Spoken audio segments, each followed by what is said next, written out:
The desire to eat and the desire to let our bodies respond to music are primal and universal. Since Real Food Traveler is about seeing the world through the lens of food, I'm thrilled to be joined by someone who feels the same way about music and dance. Mickela Mallozzi is the host of Bare Feet with Mickela Mallozzi, a wonderful and unique travel show on PBS. And I'm Courtney Drake McDonough, the publisher of RealFoodTraveler.com, a digital culinary travel magazine, and the host of the Real Food Traveler podcast. Mickela, I'm so honored to talk to you today. Thank you for having me, Courtney. It's great to be here. Now, as far as I know, there's no other travel or foodie show that is based in dance. Can you tell me a little bit more about how the show got its start? Yeah, so when I would travel for fun, because this is how I traveled for recreation, I was a dance teacher in New York City. I was a performer, and I would use dance to connect with people in the places I was going to where I didn't know how to speak the local language. So, by using this universal language of dance and music, I was able to make friendships immediately. So I would just go up to random strangers and start dancing with them. It was usually I was traveling to places where there were celebrations or festivals or holidays, and there was naturally dancing in the streets, or I would go take dance classes or immerse myself in a situation where there was organic dance happening. And immediately, like I said, there were these friendships that were just made, and there were other opportunities that came from the dance. So it wasn't like I was going to try to become a professional tango dancer or professional K-pop star. It just happened that through these dances, other doors opened up where all of a sudden I'm invited into someone's home for a family meal, because we shared a dance. So, that's how the series, the idea for the series started. And since then, I've seen so many other people who have started to use that universal language of dance and music to communicate with people, which I think is wonderful. I think the more people that do it, the better, just to show how connected we all really are. Talk to me about the universality of it a little bit more. Like when you go to a destination, what is it about dance that seems to be so universal? Is it certain steps or just the concept of dance being an expression? I think it's more of the concept of dance as an expression. I found that when I meet someone where I can't verbally speak with them, every place I go, I make an effort to learn how to say at least hello and thank you. Always thank you, because to be gracious, to be humble, and for people to share their culture with me through dance and music. But there is this synchronicities. We're synchronized as we're moving together. We're touching each other respectfully, pre-COVID and hopefully post-COVID. We are sweating together. Our endorphins are kicking in together in this synchronized literal dance. And that's where we're communicating with each other. And that's the universality of dance. It's not that, yes, there are so many overlaps of styles of dance when you go from other regions of the world to the other, and you really feel how rhythms and dances and costume and language have evolved and have immigrated with cultures, have whether that's forcefully or chosen, but you see the influences of all these cultures being intertwined. But it's really the idea that through movement, people can communicate without opening their mouths, right? You read body language. Dance is a form of body language, and to express joy, there are these universalities of what does joy look like? What does joy feel like? What is joy exchanged with someone that you can't speak with? What does that mean? And so that's where I think that universality comes from, in that exchange of dance movements, in that synchronicity of dance movements, in the in this playful way of being able to share a moment with someone where I can't they can't explain to me what's happening, but I can feel it immediately, if that makes sense. Yes, it does. And that's Hmm. beautiful. I love that description. Now, coming at it from a food angle, I would have said something similar had you asked me about food. And, because you're obviously eating the local cuisine when you're traveling and eating with people and having that connection of sitting down with people and eating the food they've Hmm. prepared and sharing in that experience. I think it's interesting that there is such a connection between the food angle and dance. Yeah, well, everybody has to eat, right? We have to eat to survive, and that's the more I travel, that's what I've learned so much more is we are so much more alike than we are different, and we all need food, we all need shelter, we all need love, right? We need companionship, and we all need a little bit of music and dance to survive, really.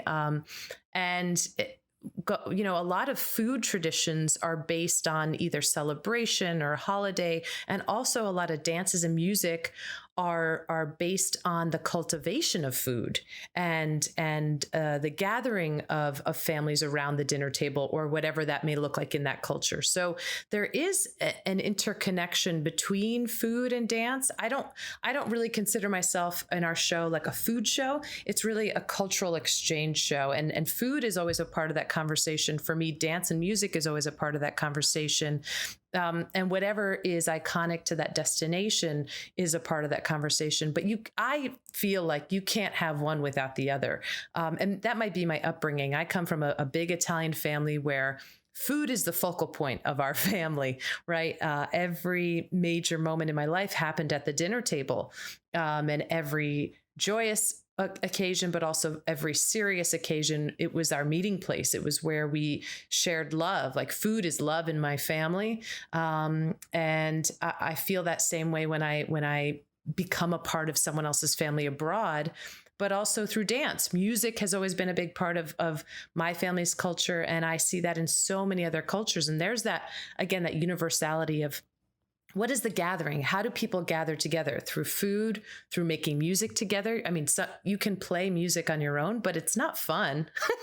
You can dance by yourself, but it's just not as much fun. And so there is that community, that sense of community that music brings, that dance brings, that food and celebration and eating together, cooking together. It's that communal sense of one goal. And I think that's really where all of those things really mesh well together, especially in travel. You and I both live in the US, and Real Food Traveler is read here and all around the world, and the podcast too. So I want to ask this. Do you find in the US, do we dance as much? I mean, do we incorporate dance into our culture the way other countries seem to do? I think it's different. I think it's what's interesting is seeing a younger generation of people. If you think about what TikTok is, right? TikTok is this huge movement of kids that are coming up with dance moves, coming up with dance routines and sharing them, and they're going viral. And so there's this new generation of people that have grown up with dance as part of their everyday life, as part of the social system and social network. There are communities here in the United States where dance is very much a part of everyday life. A lot in the Hispanic community, a lot in the Black community. But you have a big part of the United States where people don't dance. They think of dance as, I have to go to a ballet studio or a dance studio, and I'm not trained, and I have two left feet. I hate when I hear people say, "Oh, I have two left feet." I don't think that's real. I think, like, if you can just move your body, if you feel the rhythm, if you feel moved by the music, you're a dancer, you're dancing, you're moving. But yes, there's a huge difference across the world of what dance looks like and feels like, because a lot of people that I meet with when making our show, they don't consider themselves professional dancers. They are world-class musicians and dancers, but they are doctors, lawyers, taxi drivers, cooks, chefs. It's secondary to them because dance is such an everyday thing. So it really depends on the culture. It depends on your upbringing. It depends on your mindset. But in the US, there is this very sterilized version of what dance is. It's either you're a trained dancer or you're not. And I think breaking that barrier, and that's what Bare Feet really tries to do with our show, is you can be considered a dancer. You are a dancer if you move your body. And there are ways of expressing yourself where you don't have to train your whole life in one style of dance to be considered a dancer, right? It is just being moved by the music and passing down a tradition, much like a language.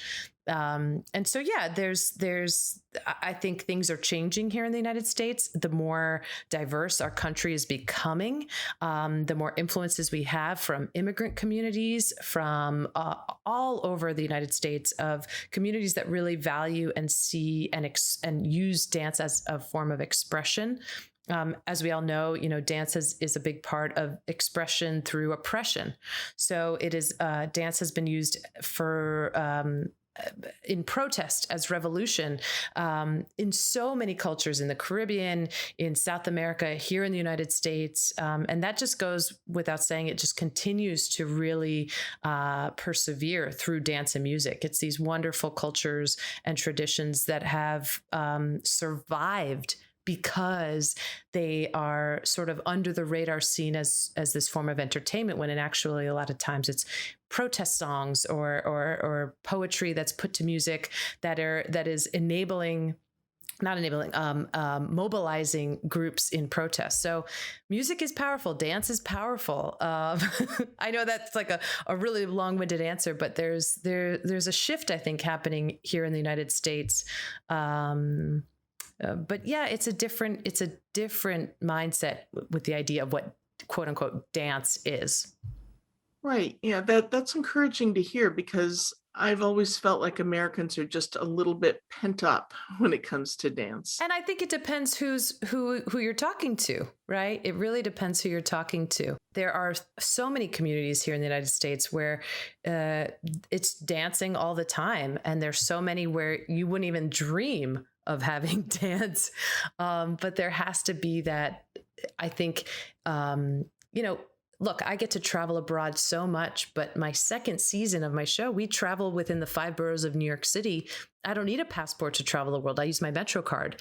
And that I love so much. I'm so proud of that season, not just because I love New York City and I love my home, but because this is a sort of a window into what living in the United States looks like and what our diversity brings to us in our communities. And that's accessible. Even if you live in maybe a rural part of the country, there are opportunities to try and find a bit of diversity, or even your own historical dance culture where you are. So again, it depends on the community that you're talking to, but it's like anywhere else you go in the world. There are places where dance isn't as prominent, and I tend to not go there because I love to dance. But a lot of places, there's dance everywhere. People always ask me, are you going to run out of places to dance in the world? I said, are you going to run out of places to eat? There's like so much variety in the exact same idea of that cultural identity through dance and music. Well, and I think that's one of the reasons why your show is so wonderful, is because it shows us that dance is everywhere, all over the world. And as you said, it's this thing we all share. Now, your show is on PBS. And for those of us who've literally grown up watching PBS, tell me what that means to you, the importance of being on PBS. Yeah, I am incredibly proud of being part of the public television system and the public television family, and airing on PBS member stations across the country. We're on PBS.org. Officially, all our episodes are there. What that means to me is giving access to educational and informational programming for free, right? I think what people don't understand, even people in the TV industry, is I am an independent producer for my show, and that means that I don't get a check from PBS. I have to find all my own funding. So that's the brought to you in part buys. All of that funding helps produce the show. It also helps distribute the show. But what that means is I don't have an executive from a network telling me, Mickela, show more skin, or we need a little more drama, or, let's make it a little more gimmicky. That's not what public television is about. Public television is educational, informational, and entertaining programming for families. What I love about our show is I have children, their parents, and their grandparents all watching our show together, from all socioeconomic backgrounds, all ethnic backgrounds, religions. It is really this beautiful platform of accessible television, whether that's on broadcast or on digital, if you want to stream it or watch it on demand. but it is accessible, and you're learning something. You're being transported to another place, and it's not just my show. The shows on public television are there to inform us, and they're there to be transparent. And especially now in our country, that idea of transparency, that idea of truth, that idea of trust, especially in the media, I think is the most important to understand as an American, as a person who is trying to be as transparent and truthful as possible. I don't, the reason why it's non-commercial television, why you don't see advertising on public television, is because there's no advertising influence on the programming. And that's what keeps it truthful and transparent and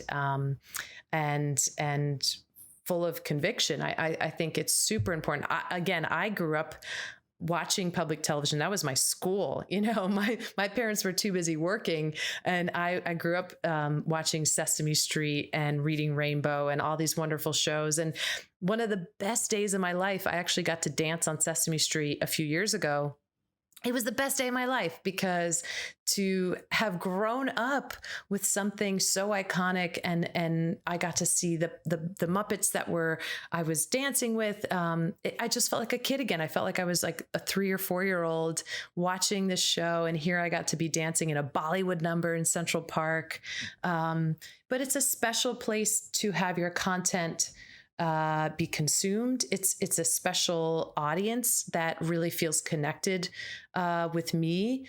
It's a special place that I know a lot of schools have been using our programming, especially during COVID, while everything is remote learning. A lot of parents have been using our programming. And to me, that's the most important. If I know that I'm helping educate and impact children, then I know I'm doing something right. Absolutely. Bringing up the next generation in this way, definitely. Well, you're a wonderful ambassador for PBS. They're lucky to have you. Thank you, Courtney. Have you ever been dancing with people on your show, or just personally, I guess, and when you're kind of new to a style and the moves, and you've thought, oh man, I am in way over my head here? Oh, every time. Yeah, every time I'm like, this is the one that I'm not going to get. I just think like, I think this is it. This is the time. But I learned very early on in filming the show.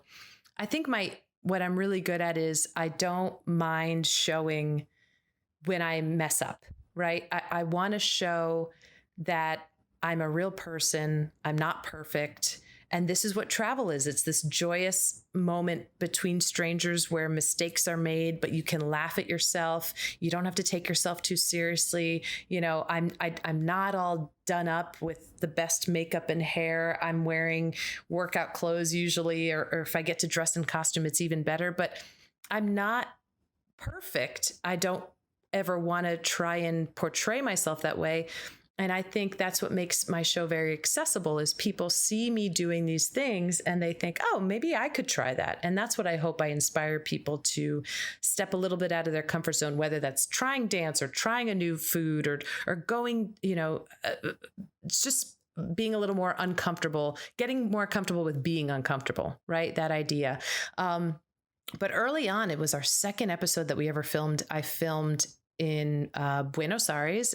If anyone's ever seen this episode, you know what I'm talking about. It's the end of the tango episode where I am so nervous because I had just learned tango in Buenos Aires that week. And here I am at the very end of the episode, about to jump on stage and perform in a professional tango show. And my nerves were so worked up that I was getting so upset, and I was so nervous because all of these people had paid. It was like performing in a Broadway show when you had just learned how to tap dance, basically. And so I was so nervous.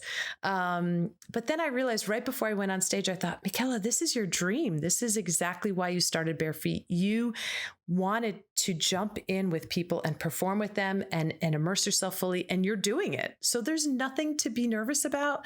And ever since that moment, I've never been nervous. I'm ready to make a mistake, and I'm good. I embrace it.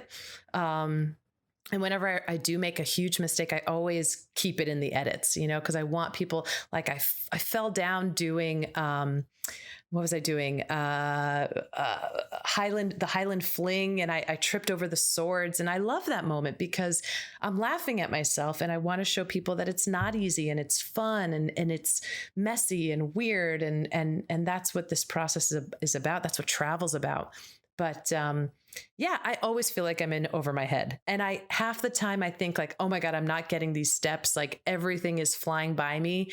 And then I watch the edit and I was like, oh, I got it. Like I really think I'm all over the place half the time. Well, from what I've seen on your show, nobody seems to look at you like that was wrong. They all seem to be so lovely and accepting of what you're doing. And that's what helps. Yeah. And I feel very lucky because everyone I've met has been so warm and kind. Not that they wouldn't be, there's no reason why they wouldn't be, but I feel so safe in the sense that they're very warm with me, and they're giving me and sharing with me their culture. And I think my superpower is I'm very good at mimicking people and imitating people, not just as a dancer, but with movement, with expression. And so I'm very good at that sort of body language communication. This goes back to that universality of it. And I think I'm good at making people feel comfortable on the other end. So then they think, oh, she's getting it. Let's give her a little more. Let's give her a little more. So it's fun for them versus feeling like, oh my gosh, we have to teach this girl a dance and she's flopping all over the place. So I think there is that sort of sense of a feeling of comfortability, right? Of we both are feeling really comfortable with each other. And that helps tremendously. Yes, definitely. A lot of us, as you know, are very hesitant to dance, even though we'd love to, because we're afraid of looking foolish, and which is such a shame because of the joy and the release that dance can bring to everybody. So what would you say to people who want to dance and just let loose, but they're afraid to, they're hesitant to? Yeah. Yeah. I mean, I feel that way sometimes too, where I feel very self-conscious. But what I found is when you're traveling, and I know COVID has put a hold on a lot of this, but when we are in a place that's not familiar, we're more likely to try something new, right? When you're in, you save all this money and you're taking a big trip to Spain, right? You've never been to Spain. You're probably more likely to do something and try something different or try something new because everyone around you doesn't know who you are. You're a complete stranger. So you don't feel like, oh, these people are going to judge me. But if they do judge me, who cares? They don't know who I am. So if you're in a new place, take advantage of that moment where no one knows who the heck you are. Do that and just be like, you know what? It doesn't matter. I'm going to try it. And then you get a sense of the joy and the release that you have. And then what I like to do is I bring that back with me back home. And I think that's what I got addicted to was this feeling of not really giving a crap of what people would think. And it just stuck with me when I came back home. So I started to implement those practices of when I was traveling of letting loose and feeling free and talking to strangers. And I like to say I make new friends by dancing with strangers, is doing that back home. And I'm an extrovert. I know that. I come from, my mother's an extrovert. I'm just like her. But even if you're not, remember that moment where if you put yourself in a place where you tend to step more out of your comfort zone, which we tend to do when we're traveling because it's this once in a lifetime moment, replicate that when you're not traveling and you'll start to build that muscle. It's really like a practice. You're practicing using that muscle of feeling uncomfortable, and it starts to not feel so uncomfortable. And then guess what? You're going to have so much fun and you're going to want to keep doing it. So it's really only a benefit to you. And you can start small. Look, I'm always the first person on the dance floor at a wedding. Always. And I know there are people that wait for that first person to go. And as soon as that first person goes, then they all kind of come up and start dancing because no one wants to be the first, right? No one wants to be that one person dancing by themselves. But at some point, someone has to do it, right? Someone has to be the first. And I'm always like, who cares? I know as soon as I get up there, more people are going to join me. So it's really, again, flexing that muscle of feeling a little bit uncomfortable, but in the end, it's worth it. It's totally worth it. I'm glad you mentioned fun in conjunction with that because last year, right before COVID hit, I had this opportunity to go to a resort in Cancun, and they had this amazing round infinity pool and overlooking the ocean. It was incredible. And there were people there from all over the world. And I didn't want to get in the pool because I didn't want to be seen in a swimsuit and I didn't want to look foolish swimming. But I got in and I'm swimming across this pool and I had this big epiphany that A, I'm never going to see these people again. And B, they probably aren't paying attention to me anyway. Hmm. And then C, it hit me how much fun this was, and that that meant that all the times I'd been uncomfortable and held myself back, I was cheating myself out of a heck of a lot of fun in life, and that Hmm. was such a breakthrough to think, just have fun, enjoy this, and revel in it. Exactly. Because Exactly. when we don't, we're cheating ourselves out of wonderful life experiences when we hold ourselves back. Exactly. Exactly. 100%. I couldn't agree with you more. And you when people think about that, you're the one who's at a loss, not the people that you think care, right? You're the one that's not going to be able to go back to Cancun once you come home and replicate that. It's, it, I, I'm all about the carpe diem. You gotta go with it. And what's funny is I get so many messages from fans saying, "You look like you're having so much fun all the time," and I'm like, "I am." I'm having the best time of my life, and I can't help myself. I have this, uh, you know, smile on my face the whole time because I'm just having so much fun. We've talked about this a little bit, but when people are watching your shows, what are you hoping they come away with? Yeah, I hope that they learn a little bit about a culture that they may not have known about. I hope that they may look at a culture that they thought they had known something about a little differently. And I hope that they see how much fun it is to connect with other people. A lot of travel shows really feature the destination, like the natural beauties and the beautiful spas and hotels and all these fun activities to do and restaurants to go to, and that's wonderful. There are so many wonderful shows that do that. I don't do that, and I don't they do that much better than I do. But what we do is we really try to focus on the people of the place. And the way that we connect with the people is through my language of dance and music. And what I hope it does is it inspires people to travel a little differently, especially now. Once we can travel again, I'm hoping that, they'll consider some other destinations that may not have been on their bucket list before.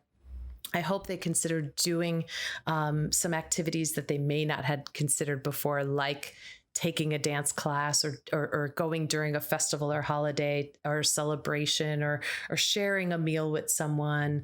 All of these things, or taking a music class. Those are things that I want to inspire people and to take away from our show is there's more to travel than just getting your Instagram shot. And there's more to travel than staying at a luxury hotel, because to be honest, well, we don't ever stay at luxury hotels. A, we can't afford it, but B, I'm never in the hotel. I'm out exploring the destination. I'm out connecting with the people. And again, during COVID, everything is a little bit on hold for travel. But I do believe that once we get back into travel, people are so hungry for that connection, that human connection that we've really not lost, because it is going to come back. But everything is virtual, everything is digital, and people miss holding hands and hugging and dancing and being in the same room with each other. That I think it's really going to come back, and people are going to spend a little more time in the places that they go to. And I hope they consider, again, the amount of joy that they see me having, and that they could do that too. It's not because I have a TV show. I was doing this before I made the TV show. It's my own personal experiences that inspired me to make my TV show this way, because I was having so much fun and I was meeting so many wonderful people that I thought this would be a great television series to show what travel's about. Yes, yes. I know when I'm traveling, when I'm leaving, I'm filled with kind of equal parts, so much gratitude for having had the opportunity, but also sadness because when you travel, as you know, you're in this glorious little bubble that's not your normal day to day. So I'd like to know, when you leave a place, how do you take with you what you've learned and absorbed and loved about it to take back with you? Well, I have a unique situation where I get to relive that trip over and over and over again because, first of all, as part of my souvenirs, what I love to do is I send postcards to, I have a list of about 12 people that I always send postcards to on every trip I go to, including myself back home. I send a little postcard, and sometimes it takes 2 weeks to get back home. Sometimes it takes 2 months to get back home. And it's this beautiful little reminder of where I was at that moment, sending a postcard and receiving it once I'm back home. But I love to buy either instruments or pieces of costume that I'd worn or dancing shoes. Like I've bought flamenco shoes, Irish step dancing shoes, tango shoes. I have such a collection of dance shoes and instruments and costumes that's what reminds me of the place. But I'm lucky that once I get back, it may be a couple months until we look at that footage because we're filming and filming, but then I get to go and we have to retell those stories. I have to go back, sit with my editor. I'm writing scripts. I'm writing out the paper edits for the episodes and how these stories are going to come through. And then I get to relive those moments through a different lens because I'm experiencing it on one end, right? As the person experiencing it firsthand. And then I see what my crew had captured on the other end. And sometimes there are moments where I forget a lot of like the funny things that happen. There are other moments where I see like, I love our bloopers reel because I act so ridiculous and I just don't remember all the silly, dumb things that I get to do. And then here we get our bloopers reel and it's just this, like, it brings me back to those moments of just letting loose.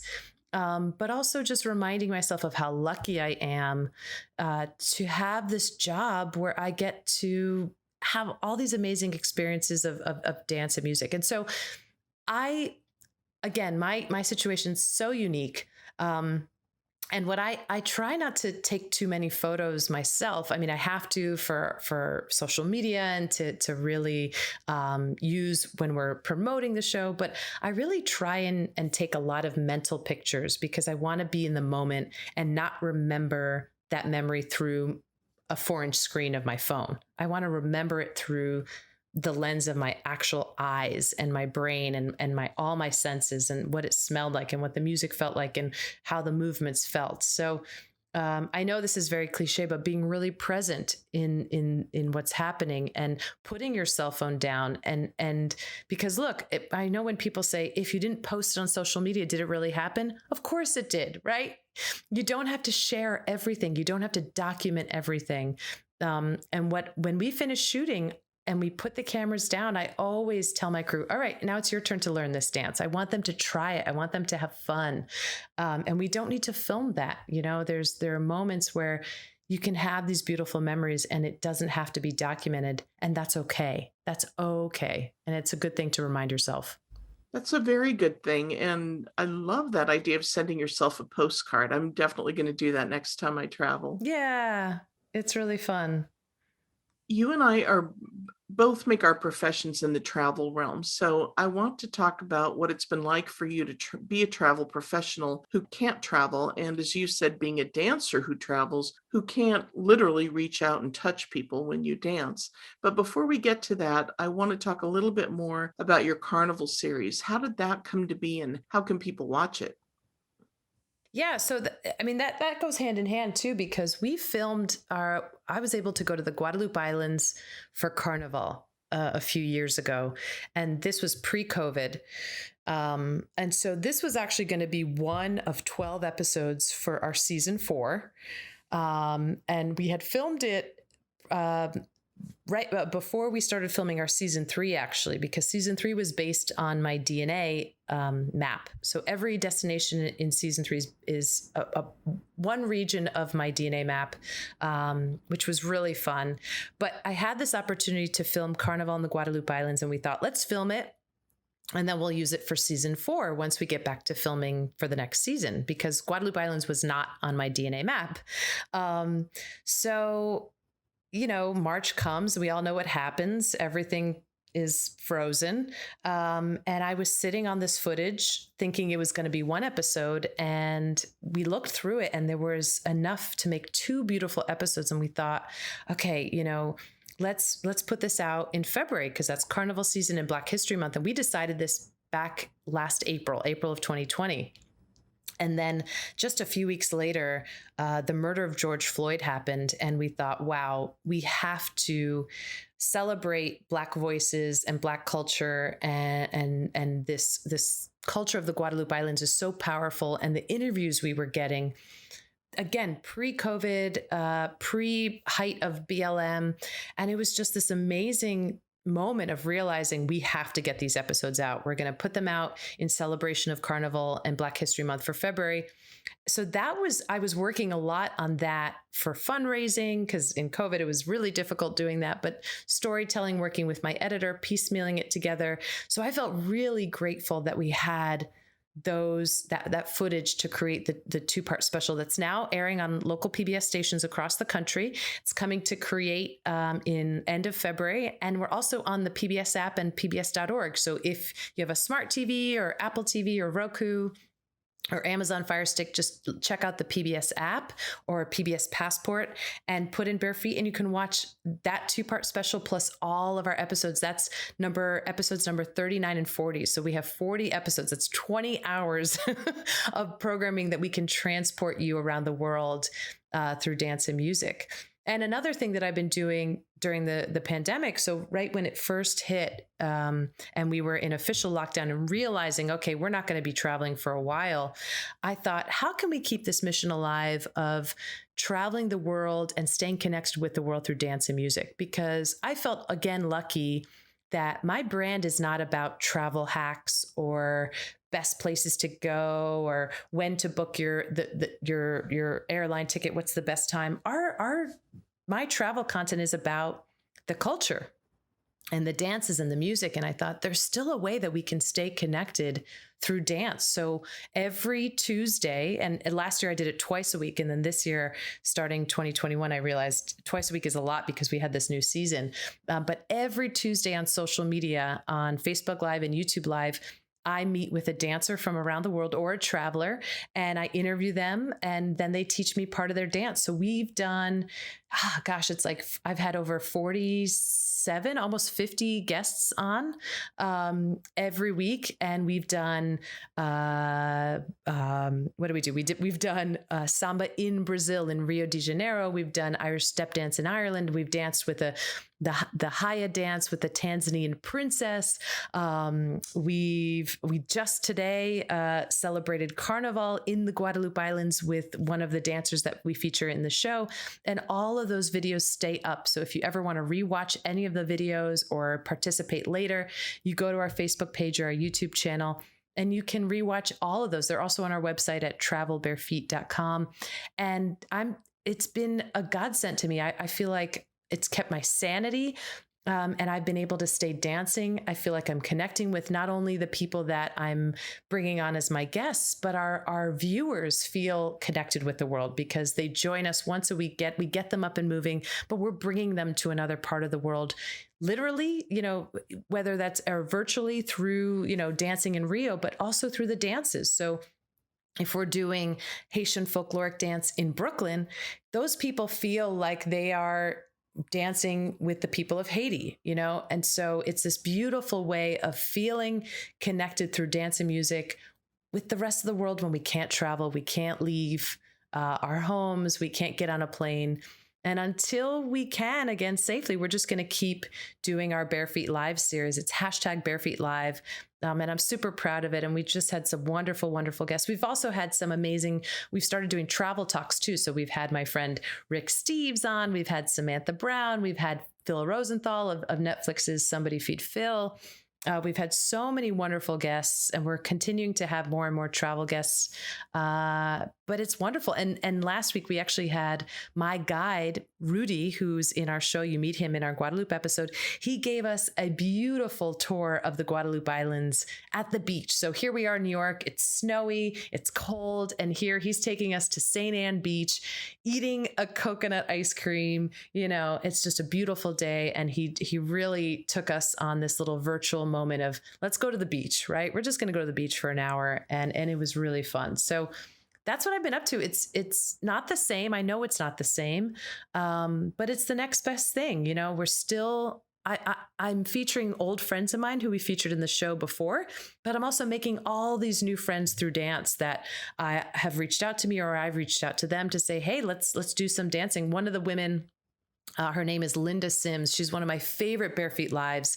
We did soul line dancing in New Orleans, and she is just, I feel like we're kindred spirits. And we were planning on doing an episode in New Orleans. And now, once we can travel again, we definitely are. And I told her, I was like, you're the first on the list that's going to be in our show, because her energy is infectious. She and I just love dancing together, and we met virtually. And it's just amazing how you can still really keep that sense of connection alive through social media and through technology.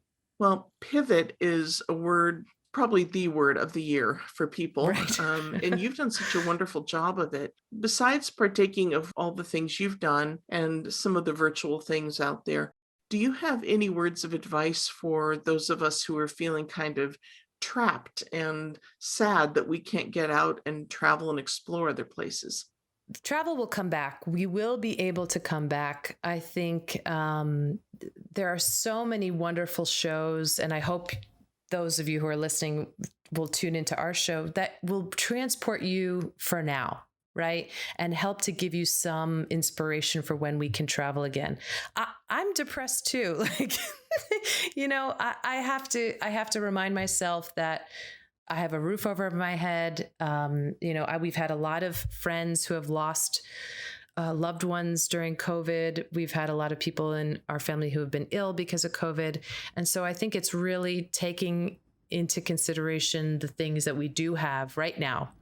And I've been cooking a lot, and learning how to use different spices. I also, when I traveled, especially Morocco, I brought back a whole bunch of incredible spices from Morocco, and I've been cooking with them because now I have time, and I feel like I'm brought back to the markets of Fez, these aromas of spices. But, there's our show. There's so many other wonderful travel shows that, until we can travel again, these are a wonderful way to see the world, right? To see the world through the lens of other people. And, joining me on our Bare Feet Lives, we're doing this every single week. So even if you feel lonely, whether that's you want to travel or you just feel lonely, join us. This is a room full of people. It's just me and my guests, but you're with me and you're dancing with me, and we connect with people. And the only thing I can say is, at some point we're going to get out of it, because much like every other tragedy in human history, it ends, right? It ends at some point, and we move forward. I don't know how long that's going to take. I don't know when that's going to happen, but we do know it's going to end at some point. So we just have to put that sort of into perspective. And I think when we do travel, once travel does come back, I think we're going to appreciate it so much more, and we're really going to take it in and take the time to travel, take the time to enjoy what travel should be, the messy part and the beautiful part, everything about it. I think taking a little more time for vacation, maybe a little more time for our health, maybe a little more time with our family, and not be on our devices, because we're always on our devices, even more so now. It's like, what, let's go somewhere and leave the phone at home. Let's just get lost. So until then, we just have to survive. I really believe that. I think if we're surviving, if you're still alive and you're listening to this, you're okay. You're doing all right, because that's hard enough. That is hard enough. Yes, and I'm glad you said what you did about appreciating travel more. I wrote Hmm. an article on that very topic a while back. And, you know, I feel as god awful as this has been, there are some good things that have come from it. And I do believe that, in a way, in terms of travel at least, this has Hmm. been a real reset. So we're never going to look at travel the same way again, No, no, ever. I don't think so. And we hopefully are going to Hmm. appreciate it a lot more. Yeah. Now, you talked about cooking and Moroccan spices, so I Hmm. have to ask because we talk about cooking authentic cuisine from other places, and that's been our pivot. Our travel writers obviously aren't traveling as much, so we've turned our attention a little bit more to Hmm. cooking and trying to experience destinations through cooking with some of those ingredients and making some of those dishes from other countries and experiencing travel through our dinner plates. So, since you obviously cook, tell me about some of the things you've been cooking that harken back Hmm. to your travels. Yeah. So again, I was lucky that we got to meet with Chef Assou in Morocco, and we went to his favorite spice shop and took home all of these amazing spices. So I've been cooking a lot with cumin, which, I cook mostly at home Italian food, and we don't use cumin. We don't use that at all. But I've been sort of cumin and turmeric I've been using a lot, and it's been this wonderful bright spice, especially the turmeric. And the cumin I put with cauliflower, and I'll just put it in a skillet and sort of put a little bit of shallots, olive oil, salt, cumin, and a little bit of turmeric, and really just get that blend. And it just is such a warm, especially in the wintertime, this warm dish, vegetarian, super filling and delicious. I also have started doing sort of like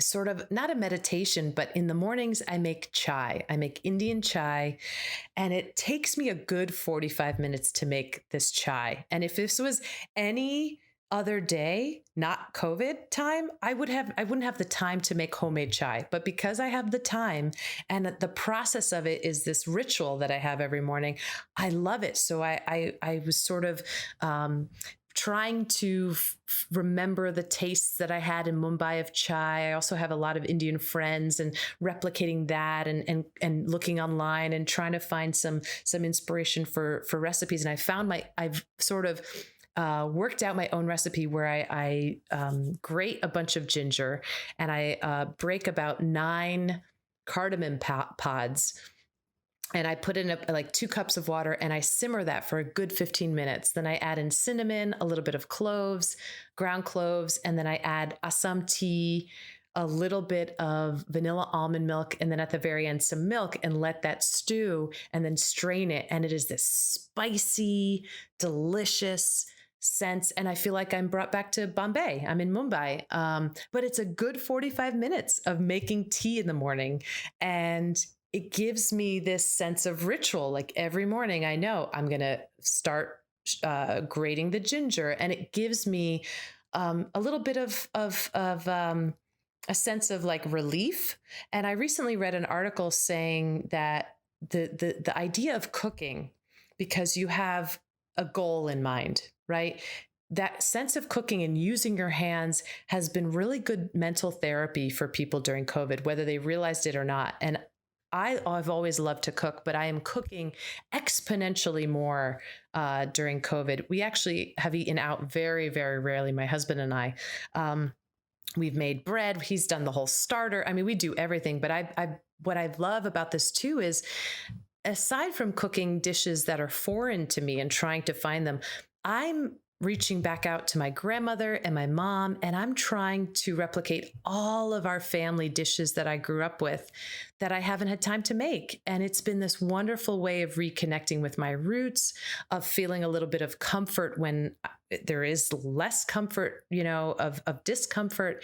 And so it's been this wonderful time of writing down all these beautiful recipes and perfecting all these recipes. A lot of these recipes are my great grandmother's, right? And I'm sure they go even further back, but just from my grandmother telling me, well, her mom used to do it this way, and then my father's mother used to do it this way, and all these old dishes. And that's what's been really comforting to me, is again, I come from my parents I'm first generation Italian American. So I have a lot of dishes that my family still makes, which I feel very lucky to have. But every family has traditional dishes, whether they're old recipes or whether they're new recipes, but it's a way to feel connected with your roots, with your family, where you come from, to share with your family or with yourself of like, I'm taking pictures and I'm not with my parents or my grandmother, but I take pictures of the process and show them photos of me making the meatballs and all these things. And they love it. They love seeing that those traditions are being passed down and it's delicious. I've gained the COVID-19, I feel like we've all gained the COVID-19, but you know what? I'm okay with that because it's bringing me comfort. It's bringing me so much comfort. And food is, what is it? The sense of smell is the closest thing related to memory, right? So if you can replicate memories, and again, that's going back to that chai recipe. I kept sort of finagling and experimenting with the recipe so that it would bring me back. Oh, this is the taste I remember back in Bombay, right? And I had to experiment a few times. I would say a good week of changing up the recipe, but I got it, and now I know it, and I nailed it, and I love it, and it brings me back. It's those memories of fond memories traveling, but also those beautiful fond memories of my family. And I get to do that through food too. It's wonderful. It's really wonderful. Well, if I wasn't already so impressed by you, just being a person that I get to see on TV, the fact that you make your own chai just blows me away. Oh, thanks. Well, before we wrap up, let's go over all the ways that people can enjoy Mhm. your show and the Bare Feet Lives and connect with you on social media. Of course. If you go to travelbarefeet.com, that's travelbarefeet.com, you'll find everything there. There's a link to our Bare Feet Lives. There's links to all our social media channels. But on every social media, we are at Travel Bare Feet. That's on Instagram, Twitter, Facebook, YouTube. And if you look for us at Bare Feet with Mickela Mallozzi. If you don't want to use Facebook, because I know a lot of people are trying to get off Facebook, our lives are simultaneously streaming on YouTube. So you can dance with us. You can always access all of our past Bare Feet Lives on our website and on our YouTube channel and on our Facebook page. And then you can watch all of our shows. We're also available on Amazon Prime. So if you're a Prime member, all the episodes are for free, but also pbs.org, the PBS app. All of our episodes are free. We always try and make all of our episodes accessible, and we have closed captioning. We also have description for the visually impaired. Of course, we try and make our shows as accessible as possible to all abilities. So free for school systems and for people to use. So travelbarefeet.com is where you can find all this information. But again, it's Bare Feet with Mickela Mallozzi. Wonderful, wonderful. Well, easy enough. And we'll have an article on Real Food Traveler that accompanies this podcast. And we'll have the links on there so that people can click right through if they happen to come at us through the website. Well, Mickela, I have to admit, I was a little nervous to do this podcast because you're a TV person. But I once got to meet Patty Hinich, and she was just the dearest person. She is a sweetheart. I love her. I love her. And I have to say, you're a lovely person, and you're just as real and genuine to talk to as you are on TV. And for a viewer, I think that means a lot. Thank you, Courtney. So this has been so much fun, and I really appreciate you being our guest today. And we love your show, and we'll continue to watch, and we'll take advantage of the Bare Feet Live episodes. Unfortunately, I missed it today. I totally missed it. That's okay. They're up. They're up. That's the best thing is they're still up. So if you ever want to go back and rewatch them, they're there.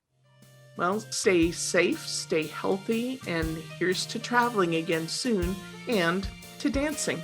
Thank you, Courtney. Thank you so much.